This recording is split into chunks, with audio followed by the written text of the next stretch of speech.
Hi, good morning, everyone. It is Seeking Sustainability Live, episode number 70 today. Very excited to have Dominic Carter with us. He is a seasoned marketing professional in Japan, and we've got so many things to learn from you about great sustainable marketing, green consumers, trends in Japan. So thank you so much for joining us, Dominic. Thanks, Joy.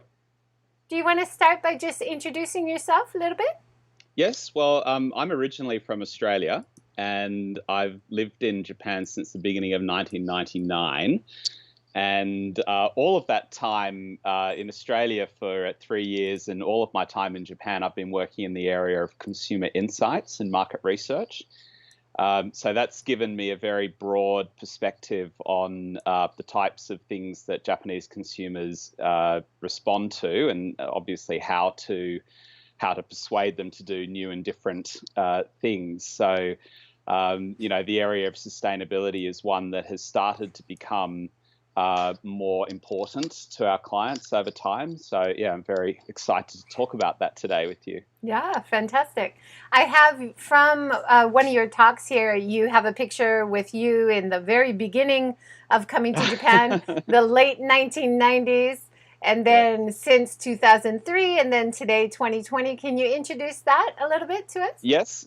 Well, I originally worked in a company in Australia that specializes in brand tracking and advertising testing and brand equity architecture. And my job, I was working for those guys in Australia, and my job was to set up the office in Tokyo at the tender age of 24. And it was a bit of a punt, I suppose, but it worked out reasonably well. And I did that job for 4 years, and then I started my own agency in 2003. Was our first project, and now we've been going ever since then, and we have about 60 researchers working for us now. And our work covers the gamut of market research assignments. So it's not just in relation to green consumers or sustainability. So we do classic market research. We do a lot of work in the area of tourism and entertainment. But a large part of what we do is also working with companies that want to come into Japan. So our job in those assignments is to educate those companies on how the consumer works differently in Japan, like what's different about the way they make decisions and how they need to adapt what they're doing so that it's actually going to work here. Yeah, that's great. I have two questions. Where in Australia did you come from? I'm from Sydney. Sydney. And what is a punt? You said it's kind of a punt. I didn't realize that's Australian. Yeah, it's a bet. It's a okay, bet. Yeah. So I remember when I went up to Japan, my boss said to me, well, if it doesn't work out, you can always come back. And I remember thinking at that time, no, I'm doing this thing and I'm not going back until at least I've done what I'm going there to do. But yeah, it was a bit of a bet. I was young and of course I've had great support and people to work with in Japan as well, which of course has made that all possible. But yeah. Yeah, well, that's great. Yes, you came late 1990s. I first came to Japan early 1990s, so I predate you just a little bit. All right, let's talk about your staff. You said you have a lot of researchers, but Yes. on your website, you have a great picture of all your core staff, maybe. Do you want to introduce them? Sure. Well, there are two offices in our company. So we have an office in Osaka and we have an office in Tokyo. And the office in Osaka, we actually mainly work with theme park clients down in Kansai. And of course, that's been an interesting period of adjustment in the last 6 months with the virus. But we're still going, and we've got a great team down there who really know what they're doing, and they do their work every day of the year. So they'll be in the theme park and interviewing people 365 days a year. And we do all sorts of different projects around that. In Tokyo, my team here in Tokyo, I have Risa Hamada, excellent researcher. She does a lot of work in the area of beverages, and of course that's a really interesting area in terms of sustainability at the moment as well, because there are so many issues around packaging. And so she's worked with our clients and with me on several projects in the last couple of years to do with sustainability. Susan Woleszek, she's actually a German lady, and she's also worked with us on several sustainability projects, and she has also some very extensive experience in the skincare market as well. So we're all we do all sorts of different projects here, and Hideki Motohashi, he's a specialist in entertainment. So we do work with Hollywood studios on streaming content providers on, it could be program concepts, local projects in Japan, or concepts that are being imported, and down to work on, let's say the platform itself. So how do we encourage more streaming consumption and so forth, and marketing around that. So Hideki is into all of that.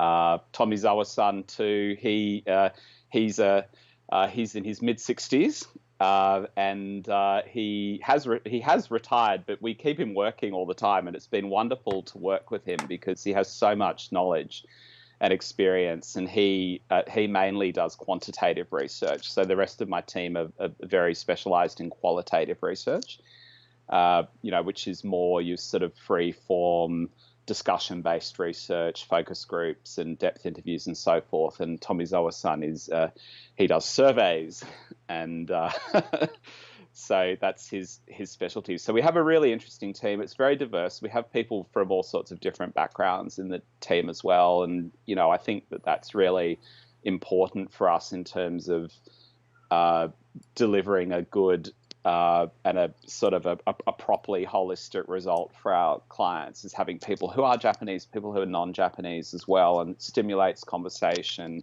As you know, in Japan, there can be different points of view on the same thing. For sure, yeah.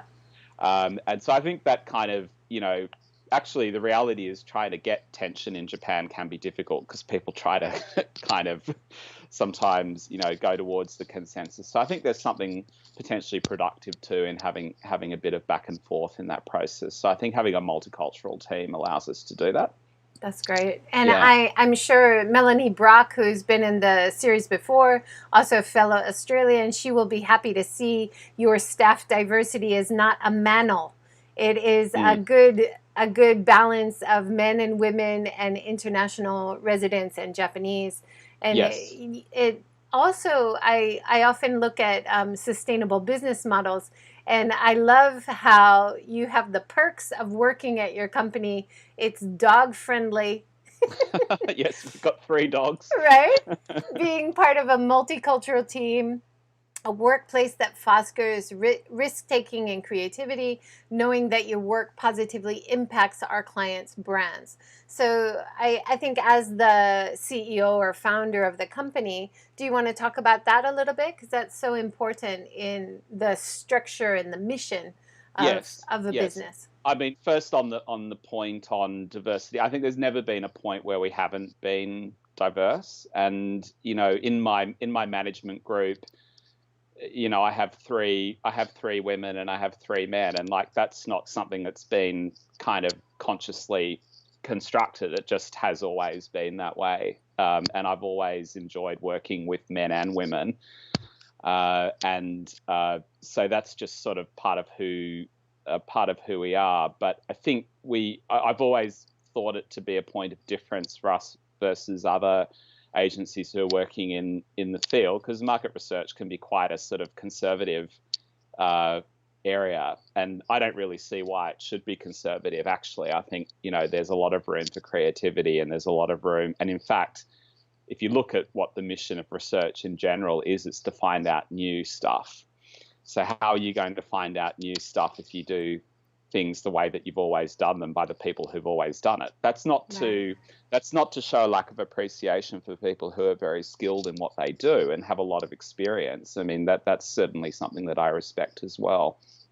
But I think you want people to take risks. You want them also to, let's say, when the client is a little bit sort of headed in the wrong direction in areas where we know that there are lookouts and so forth around that. I want my team to be able to speak out. I want them to be experienced in giving an informed point of view. It's not, the client obviously has a place where they're coming from, and they have a job that they need to do, and they have results that they need to achieve. But I think more often than not, they appreciate us challenging them. So when we get a brief for work, I think it's quite normal for us to challenge the brief and say, well, is this what you really want to do? Yeah.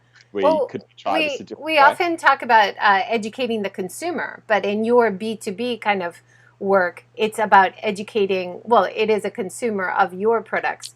Yes. But working business to business, you also have to have a very delicate and friendly and productive way of steering them in the right direction too, right? Yes. Well, we're interested in them being successful. I mean, it doesn't benefit anybody if people are not successful. Yeah. But often, when people come into the market for the first time, their willingness to change things for Japan can be a little bit on the low side.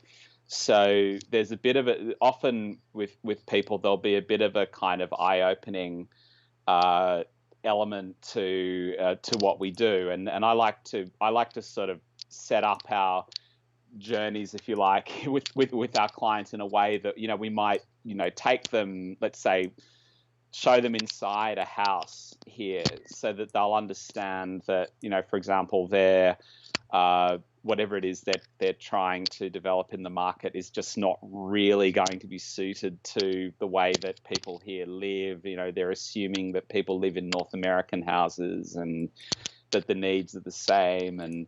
But more importantly than that is that the values are different. So even around an area like cleaning, for example, household cleaning, the values of household cleaning in Japan are very different to what they are in North America or Europe.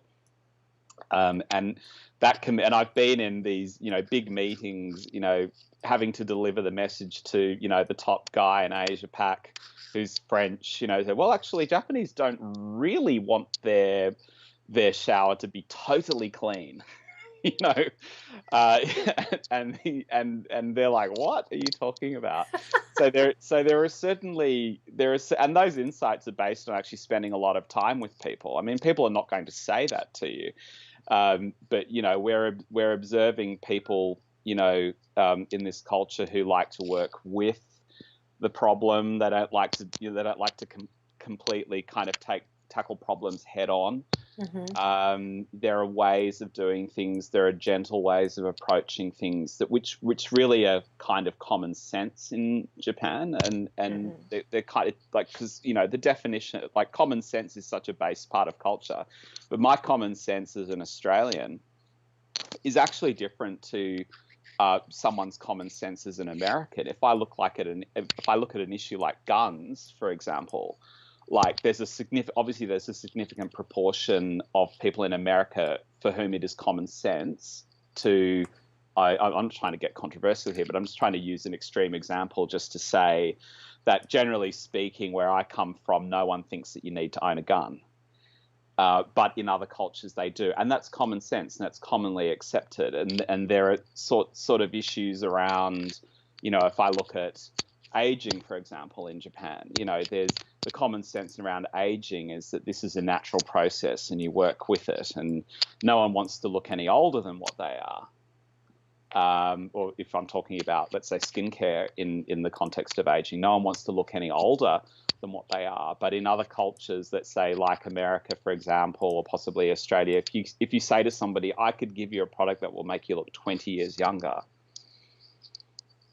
people will actually take a risk to use that product, right. Whereas that's not going to be the case in Japan. So I think there are there's all sorts of different ways that it works. Yeah, I've got on the screen right now, connecting with the senior market is one of the things that you offer under services. I've got your list of services on screen right now. So cultural landscaping, activation, digital consulting, qualitative, quantitative, and Tokyo studio rental. Yes. So that's all from your website. Yes. Let's dive into some of the more like direct ideas. So when you talk connecting with a senior market, are there any key points that you would point out there for Japan? Well, yeah, I think the assumptions around aging, of course, need to be different as we look at baby boomers as that huge cohort getting older, because they really are different to generations that have come before them in terms of like their level of proactivity and activeness. And we're actually our third biggest client this year is an aging tech company, and we have a couple of clients in the robotics area as well. So there are some very, very interesting things going on with targeting an aging consumer. And of course, it's not just to do with things that have to do with the physical problems that happen as people age. I mean, there are other opportunities there. There's opportunities in leisure and tourism. Eventually, once it will come back someday. Yeah. Yes. You also have this co-consumer supporting product development with a New Zealand company example. That was really interesting. Yes, I mean we do innovation work, so often a client will come in with an innovation that works overseas, and it needs to have some kind of very basic understanding applied to the innovation before it can be adapted successfully here.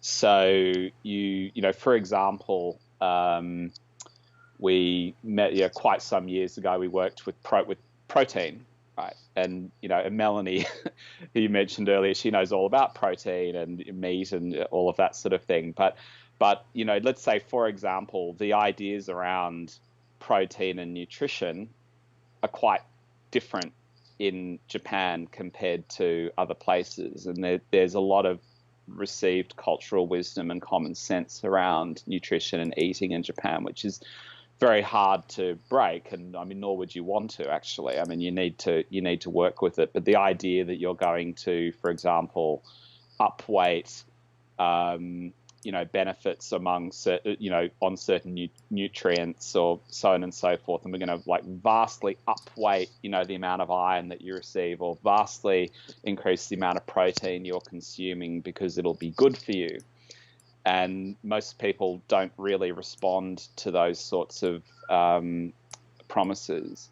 The Japanese are always pushing back. So if anything's kind of a little bit on the extreme side, or a little bit, even if I come back to this idea of common sense. Even if it's common sense in some other markets that, let's say, you need to upweight certain nutrients and so on and so forth. Sometimes there'll be pushback here because it goes against what people really feel is sensible, actually. Yeah. Well, I mean, you find that with nutrition. How often do these things change, right? They're trendy, right? So if you look at longevity in Japan, Japan has one of the longest living societies in the world, especially in Okinawa, and they find that they are very vegetable-based diet. I'm growing some Goya outside my window right now. I don't actually like it, but I know that it's super, super healthy, and so I try to eat it, So there are basic Japanese wisdoms about nutrition, for sure, which would be difficult when you're trying to innovate new nutritional products or beauty products. I could imagine that's a bit tricky. But since you understand more about Japanese culture and diet and stuff, that would be easier for you than someone just coming in from the outside, for sure. Well, it also depends on who you are. So I'm not saying that there aren't trendy supplements and so forth in Japan. Like there certainly are. You know, certainly are. Yes. yeah. But it's also a case of, well, who is endorsing this? And if you're coming in, it's not just in the area; it's in the area of anything in Japan, actually. So if you're coming in as an outsider and you don't have there's no bond of trust between you and the consumer, even if you have a very interesting message, it's going to be difficult to get people to listen to you. So the first thing you have to do in this market is to actually get people to listen to you. You don't lead with your message. And this is a very different. This is actually, I believe, it's a fairly different approach. I'm not saying that we don't need to have rapport with people that we communicate with in international situations, or in North America or Australia or Europe, but in Japan, it's just absolutely essential that you're trusted before people will listen to you. Yeah. Otherwise, you filter it out. For sure. And recently, you have a few great articles on your website about the shift to online and digital marketing. I'm showing some of your topics right now with pictures from your website. So, gaming, consumer behavior online. You've done a lot of work with that recently. You want to introduce some of that? Yes. Well, I mean, apart from anything else, we've had to move from doing our work face to face. So we're used to actually going inside people's homes and inviting them into our facility, and we have magic mirrors and so forth, and we sit behind the mirror and look at what's going on. That's all had to change with the COVID-19. So we're doing a lot of our work digitally, and a lot of the work that we're doing digitally is about digital topics. So, I mean, for example, we just finished a project last week on for a skincare company that's relaunching their website, for example. That's a classic one. But other examples would be, let's say, mobile gaming. Video gaming is a huge area, taking off a lot in recent last couple of years. So anything digital is doing extremely well at the moment. Anything bricks and mortar is, of course, not doing so well. So, streaming, yes; cinemas, no, and so forth. So we're trying to capture as much of what that change has been with the consumers. So basically, we'll call people up, or we actually send our equipment into their homes, and we sort of get them to film themselves. And so we're really trying to get a handle on how being at home more often has been impacting them. How is work from home working for them? How does this kind of change the way that they're looking at products? For example, if you are a drinks company, then there's going to be much more consumption of the product in the home compared to what it was before, when people are buying from vending machines and from convenience stores and so on and so forth. So it's just one example of how it changes. So we're trying to get as much of a kind of a raw perspective on that, and you're always looking for that kind of surprising insight, or that when someone says something that you haven't really thought of before, and then everyone's like, oh, okay, yes, that kind of captures the moment. Yeah. One of the things that struck me when I was reading one of your blog articles was about, of course, recently people are ordering more food, like Uber Eats. We've got Wolt. Competing companies are delivering food. And you said, of course, some people want higher quality food as time goes on, and not necessarily in disposable packaging. Yes. And that's something I often say as well, is if you look back, when I first came to Japan, all the home delivery of foods from restaurants was in reusable containers. And they would come back later and pick up the container, right? So now that we know coronavirus is going to be around for a while, having these kind of infrastructures in place where you use reusable containers even for home delivery seems to make a lot of sense, and seems like Yes. Japan would be open to that. Yes, and I think that people in the food business really need to be able to address, like at the moment, there's an obvious demand for anything that's delivered to you. But there are certainly different segments within the market that are going to be looking for food that's of higher quality. They don't always feel comfortable about the idea of like generating this enormous amount of packaging that needs to be disposed of. You have the same issue if you look at Amazon and Rakuten and these sorts of, and yada, but all of these, they're delivering to you, which is extremely convenient. But then you have this enormous amount of cardboard that so there are, if I think if businesses are kind of willing to sort of do the work, there is definitely a segment of consumers here that will respond well to less wastage. For sure. And I think those are the same people that also are looking for a higher quality product for home delivery as Absolutely. well. And that I expect that probably to develop quite quickly here. Yeah. I'd like to introduce Loop. Do you know Loop? No. Okay, No. so this is a new, very innovative idea business, and it comes from TerraCycle. TerraCycle is a business that works with companies to take back waste, which is very difficult to recycle, and make schemes to recycle it. And they started a company which is now in the UK and US. Well, it started in US, UK. It's coming to Japan soon. It's in France, Australia, and Canada. And you can now apply on the Japan site and ask for it to come to your area, which I have done. Yes. And so basically everything is delivered in reusable containers. So all your cereal, juices, ice cream, beauty products, even toothbrushes, you can reuse the bottom section and replace the top.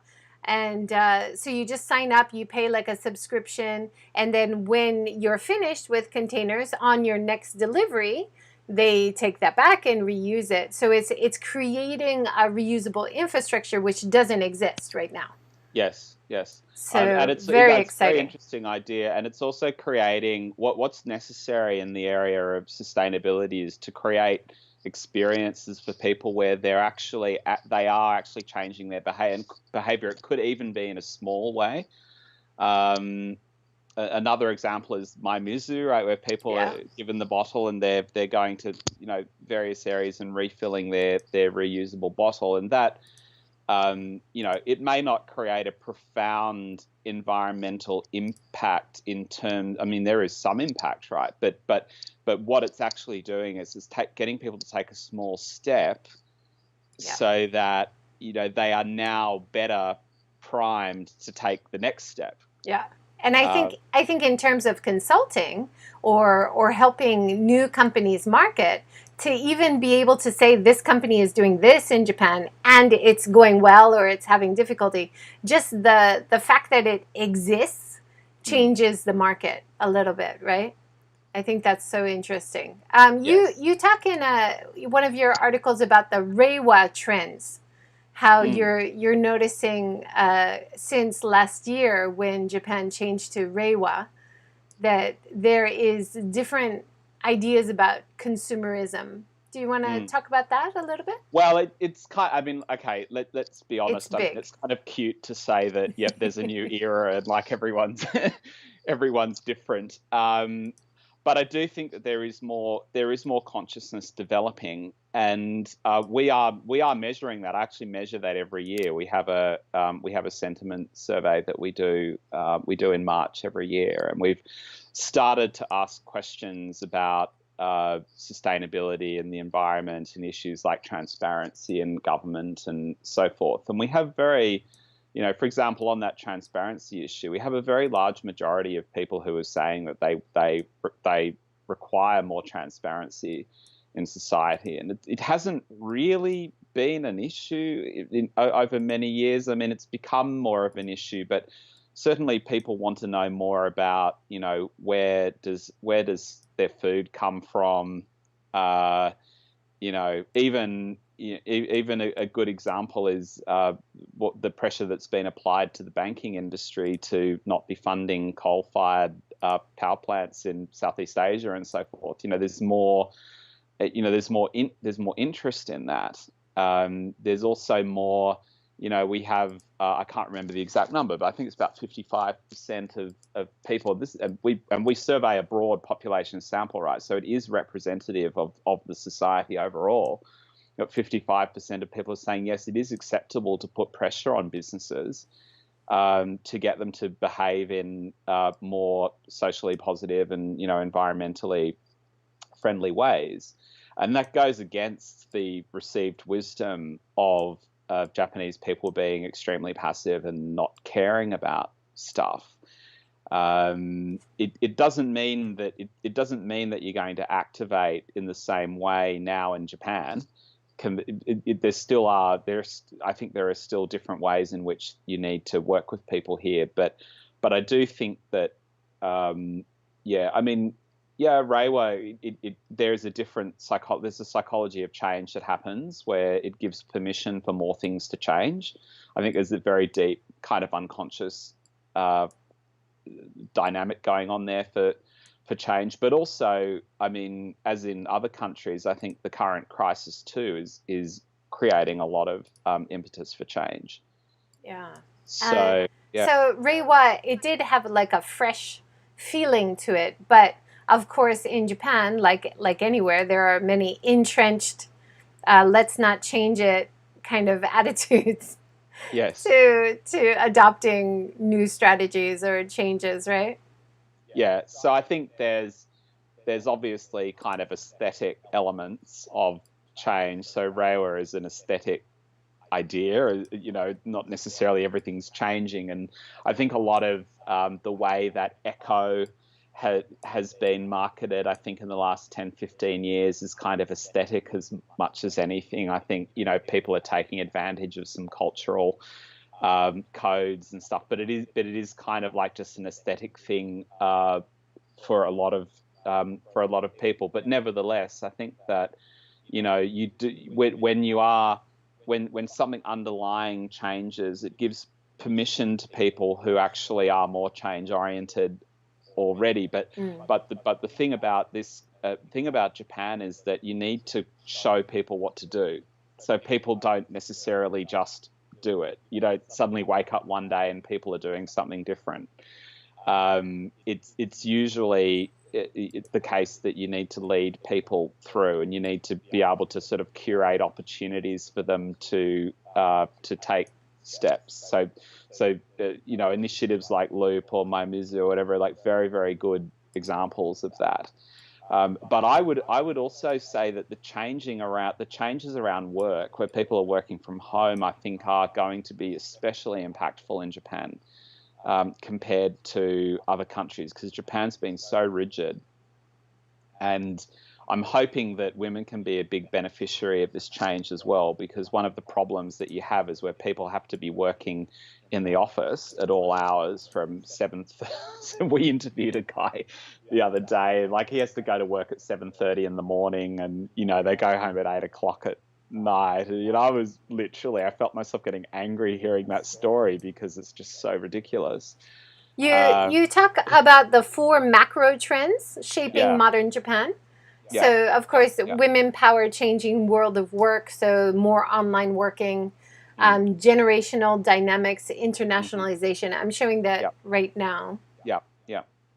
Yep. So I think these are key areas, and what can tend to happen here is that, of course, the change gets imposed, and then people, because there's no internal impetus for change usually, so change gets imposed. So changing world of work was a mega trend already before COVID-19 happened, because there's just that pressure of demography there, and there's such a lack of younger people coming into the workplace. So companies are having to, and they don't want to import labor as well. So companies are having to change the way change the way that they do things. But you have, I think of it like change in Japan is a little bit like a vice where it gets twisted, like your I don't know, your hands in the vice or something, and at the beginning it's kind of like you're aware of it, it's kind of snug, and you're like, oh, it's nice and close, and then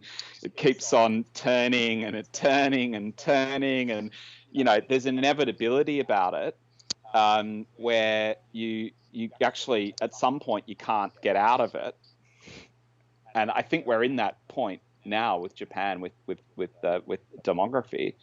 I think we've got like probably one impact of the crisis is we probably bought about a year or two where things don't need to change in a funny way. Mm-hmm. Because I think that's true. When I talk to some work from home and gender equality experts in the series, like Rochelle Kopp or Melanie Brock, you do get the feeling that working from home is freeing up a lot of women, but it also creates more demand for childcare, which is more difficult to find. But hopefully that flexibility of work by working from home is creating more of a balance in Japan, which is... Well, I would simply say that unless employers offer flexibility, they're not going to be able to attract and retain staff. And that's just the reality of the situation. So in spite of how people who own and run businesses may want it to be, the reality, and this is my whole sort of thinking on change in Japan, it doesn't really matter whether you want it or not. Like any casual look at Japan's demographic pyramid, which is a chart that shows you all of the age groups and what the numbers of population are in each of those age groups, will show you that let's say a normal country or a developing country, it looks like a pyramid, right? You have a large number of young people, and you have going up to a small number of older people. Japan is like the opposite. So that is just to have a casual look at a chart like that will show you the way it's going to be, and young people are going to have to be listened to because there's an enormous scarcity value with them, and employers are going to have to offer people flexibility. So young people want to work from home. They don't want to have their boss looking at them all day.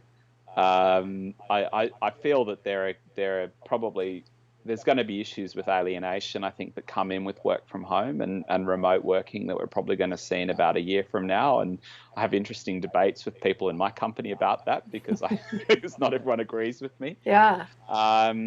But yeah, so I think it's definitely going to be interesting. But, that idea that things have to be the way that they always were is really, I think, breaking down. So I think some of these big shocks, like the current crisis, I think, really are opportunities for change. And I don't think it's going to go back to the way that it was.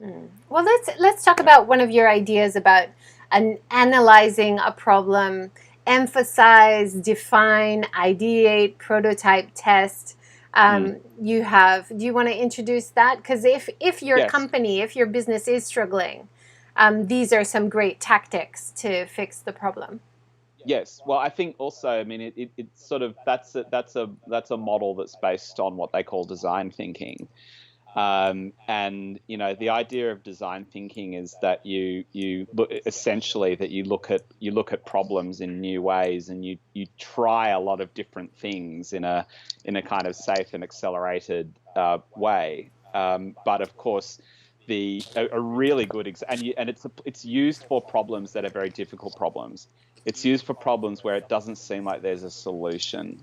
And a really good example of that, of course, is the issue of how do you create action and interest in climate change in Japan, for example. Like that's a classic example of what they call a wicked problem.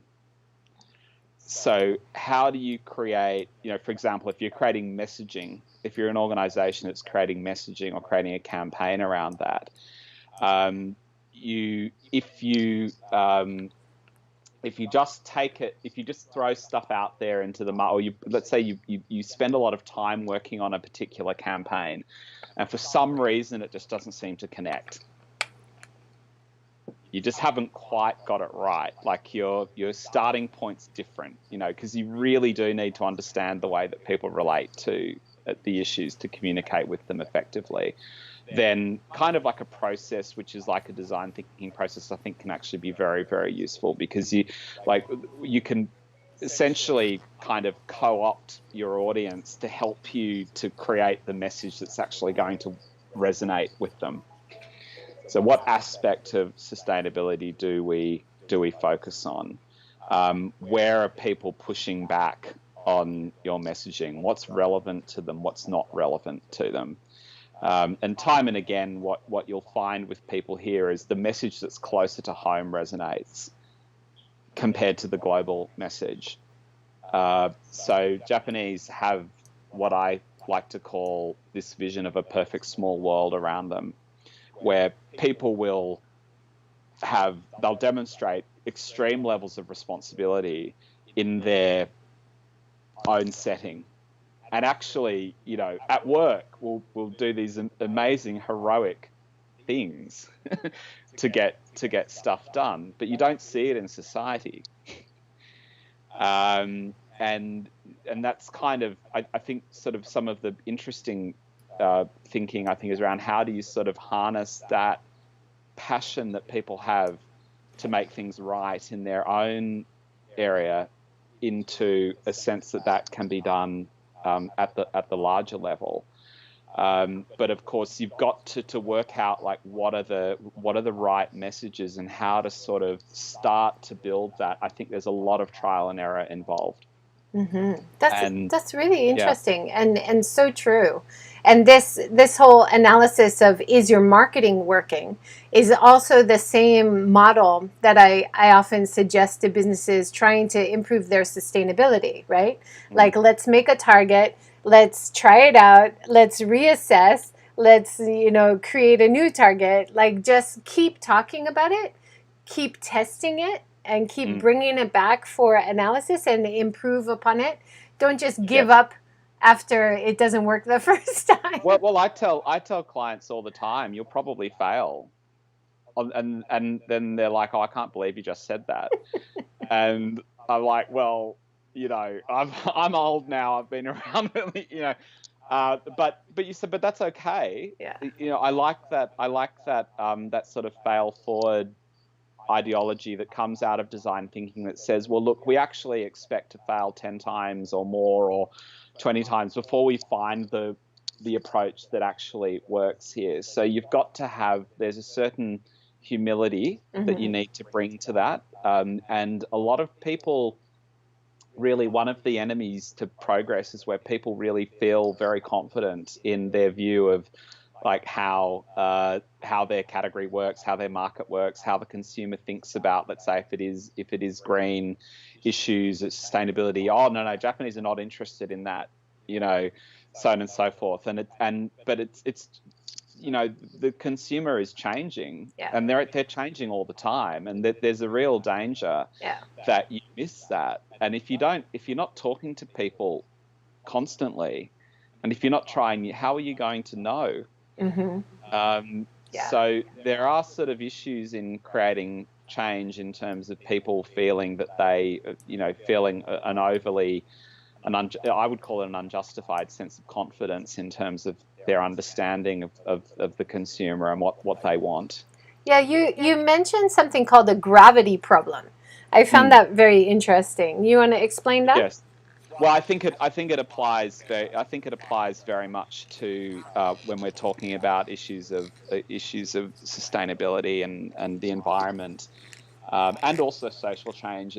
Things like gender equality and so forth, acceptance of minorities and foreigners and so forth in society. But the issue with the gravity problem is that it's so pervasive and so assumed to be the case that it's not really even a problem, really, as we'd understand it, because a problem leads itself to solutions. like I can see there's a problem. I'm overweight, so I need to go on a diet, or I'm sick, so I go to the doctor. But then we have this problem where, let's say, for example, women are permanently disadvantaged in the workplace, and you'll talk to women about that, as we do, and they'll say, yeah, no, I don't like it, but it's just the way that it is. So it's kind of like gravity. It just is. It's just like the way that it is. So your job with an issue like that is you've got to start sort of chipping away at it. And people need to start feeling their own power in a way. So let's say if it's a very large global issue like climate change, people need to start feeling their power to act. Otherwise, it's, they're never going to actually feel that they can engage with that. Definitely. So, so what you actually need to do is you might say, well, actually, something like climate change, let's face it, for most Japanese is actually not a problem. What? Because it's a problem, but it's not something that I can fix. So it's sort of like a problem, but it's not really a problem. Right. They don't see their role in helping the change. Yeah, it's just so big of an issue that it's like I couldn't stop the sun going down every evening, because that's just the way that it is. But what you need to do out of that is you need to say, well, what's a small problem within that whole area? So what is actually something that we can't do that, but what is something that we can actually act upon? Yeah. What's something that's practical where we can show a result? Yeah. And people, Japanese consumers are not interested in stuff that isn't going to show a result. So they're not going to get involved with stuff. They're not going to give money to NPOs unless they can demonstrate that there is actually something that's happening as a result of what they're doing. Mm-hmm. I find we do monthly cleanups in a central location just along the river, just for an hour. But my idea is the same. If you can get people to just see what plastic pollution is there in our river, what is the reality, and you have to pick it up, it changes consumer behavior. Yes. Because the next time you're shopping, you're like, oh, I'm not going to buy that because I actually saw that in the river. Maybe thinking about consumerism more, it has to be, you have to see the reality. Because we recycle, we put it in our garbage, we don't see it anymore. So for a lot of people, they don't feel like they can affect change. It takes that extra push, right? Yes, yeah, and I think absolutely, and the big enemy of change for that is the idea of convenience in Japan. So, people, it's almost like they'll cooperate on new initiatives as long as it's convenient. And so I think that there's in the longer term, I think there's a massive reframing that we need to do on that idea of convenience, so that people really understand what is actually a positive form of convenience and what's a negative form of convenience. But of course, bringing something down to the local level, down to the micro level, is very much the way that you need to work in this country, because the job of managing the biggest stuff is delegated here. So people aren't going to be taking to the streets when there's something that they don't like. But don't you think branding also plays a major role in this? Like how products, if a company wants to be more sustainable, they can really change how the consumer thinks about products by being transparent, like you said, and by being clear about how they are better for the environment or better for society than another product. And differentiate themselves in that way and get traction amongst consumers, but also create a conversation amongst the public that, oh, wow, well, if they're doing that and that's better, why aren't the others doing it? Or maybe I will choose them, So part of the marketing message, I think it's not really here yet in Japan. Well, the big players need to start Yeah. doing that. Yeah. So when the big players start to do that, I think there are signs that that's beginning to happen. But when the big players start doing that, people will take notice. I think it all has to do with who is delivering that message. Yeah. So, as you well know, in Japan, I think the authority of the deliverer of the message is extremely important. So, big business is actually an authority. They are authority figures in Japan, and they're pillars of society. And also, it's generally assumed that they're behaving properly. So, if they kind of do that, then yes, this is what we should do. There's a real sort of leadership that those organisations can take. But then, of course, you have those issues with greenwashing and so forth. And like I was saying earlier, I think that there's an aesthetic element of echo and whatever, and that has nothing to do with reducing the impact on the environment. It's just an aesthetic choice.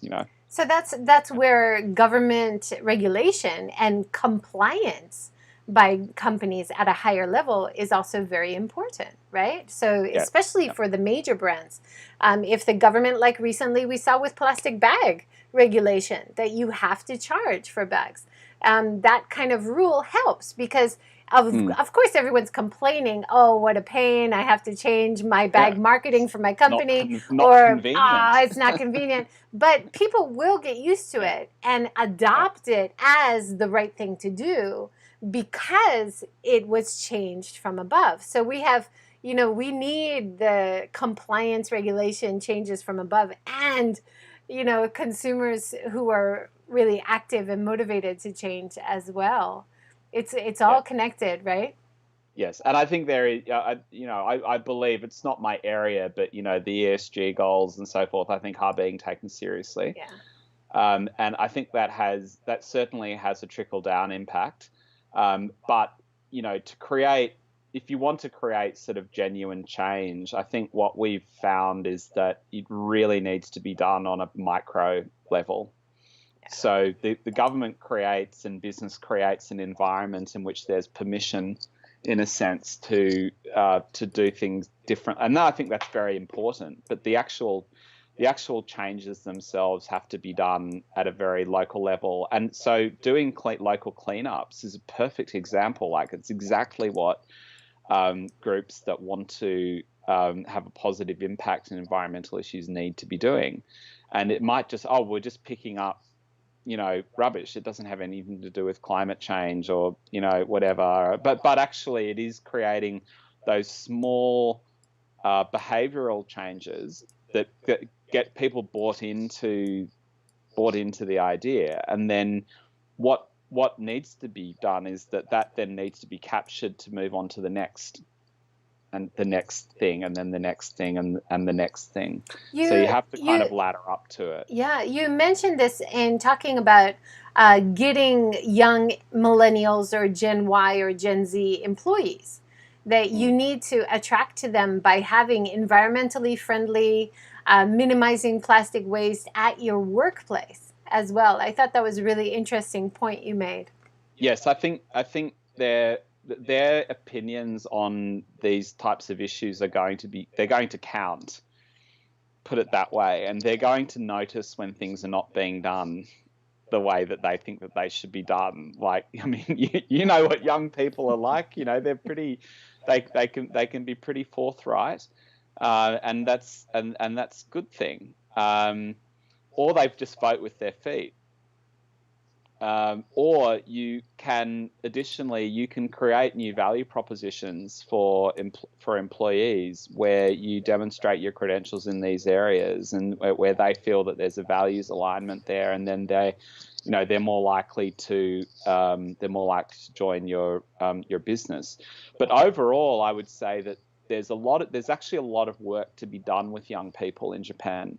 On these issues, because younger people tend to be a little bit on the passive side, and not all young people are like the better educated people are definitely more they're more activatable, but we find very interesting that it's actually older people who are more likely to take action than younger people. Yeah, that is Which is, yeah, interesting, isn't it? yeah, yeah. It's You like the you have a opposite. quote here. Workplace designer Kelly Robinson, who created bespoke environments like Airbnb and SoundCloud, believes we can create community in the workplace with a shared love of the planet. Her research shows that 84% of millennials consider it a duty to make a difference through their lifestyles. That's really powerful, right? Yes. Well, I Showing. think also like the thinking of, and we're having this discussion in our company at the moment because people not working in the office is a huge change in the way that work works. So the way that I look at our company and our business is, well, it's really a community, isn't it? Well, and there are people that will want to engage on different levels. So there are people that are going to want to be married to the company, and there are other people that are going to want to sort of, have a more casual relationship with it. But we need to build that community among us on a shared sense of purpose. So I think that, and it doesn't only have to be around, environmental issues or sustainability, but that's a really good one. And so if people feel that this relationship that they have with this company is actually based on some solid principles that they agree with, and actually may in some ways be helping to advance progress on those issues, then they're going to feel very loyal. But we can't rely on the people to be loyal by the fact that they're stuck in the same building with each other all day, every day, 5 days a week, Right. until late. So I think those ideas around community and purpose and so forth are very much the ways that activation, I think, in all areas of marketing, to be honest, is actually going to need to be done.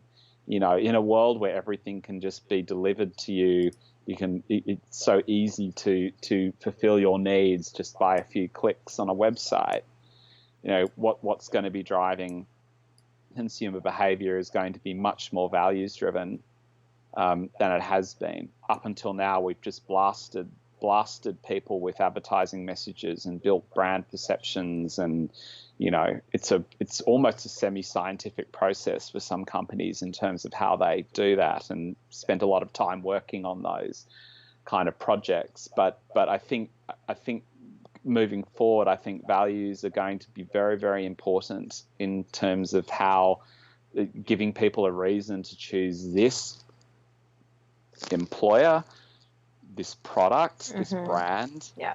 I think going to be very, very important, and they have to actually really be, if the companies are not genuine about it, I think it's very, very quick that they get exposed these days. Yeah. I was really inspired by one of your articles talking about how the interface of online shopping or the interface of a company's website needs to be more friendly and accountable and transparent and interactive. And this is something that I think is a hurdle for a lot of Japanese businesses I've talked to, or destinations. They don't get the need for interaction with the customer online. Yes. And when we're talking about young people being, big consumers or working for certain companies or buying certain products they believe in, they're the online experts, right? They will check the company information. They want to engage with company staff. And I think you talk about this in some of your articles as well. This is so important for the future. Well, yeah, I mean, a lot of these companies are just basically behind the times. I mean, again, it goes back to what I was saying about people feeling very confident about how the consumer works and what they want, and because they've been doing it for so long the same way. But there is a different Japanese companies have a different view of the consumer, possibly than Western companies. So I do very strongly believe that Japanese companies feel that they act on the consumer, not the other way around. And it took me a long time to realize that when I'm having a conversation with a Japanese client about marketing, we're not really talking about the same thing. So the local guys, they'll talk about in terms of the way that the market's going. They'll say, "Yep, we're doing this thing. This competitor's doing this thing, and they launched this product, and people liked it, and so now we all did that because they liked it, and so on and so forth." And I'm not saying that that's not the way that it gets done in other places in the world, but we possibly, I think, have this idea. I call it like a sovereign consumer. So the consumer kind of decides, and in a digital area, yes, you have people who are actively working to get the best deal for themselves and so forth, and things like usability and interactivity and the ability to compare alternatives and so forth, I think is very, very, very, very important. So just like pushing your stuff out there has got to have a diminishing marginal return at some point. Yeah. I mean, that's our hour, and I'm so appreciative of everything that you do. And I firmly believe that, sustainable brands and sustainable products and services need better marketing. So I'm really happy that you've got not only a sustainable focus, but a wider focus on a variety of products and services from in Japan, as well as outside of Japan. And that you have this background and kind of a balance of understanding of the needs of sustainability, but also the needs of Japanese society. Is there anything that you want to say for the last minute or two? Yeah, well, look, I think that's a really interesting point that we work with all sorts of brands, so there's a naivety factor sometimes around the area of sustainability and sustainable brands and NPOs and so forth in terms of how they are going to engage the market, and I think you can apply tried and tested approaches to insight and building strategy that are used by all marketers.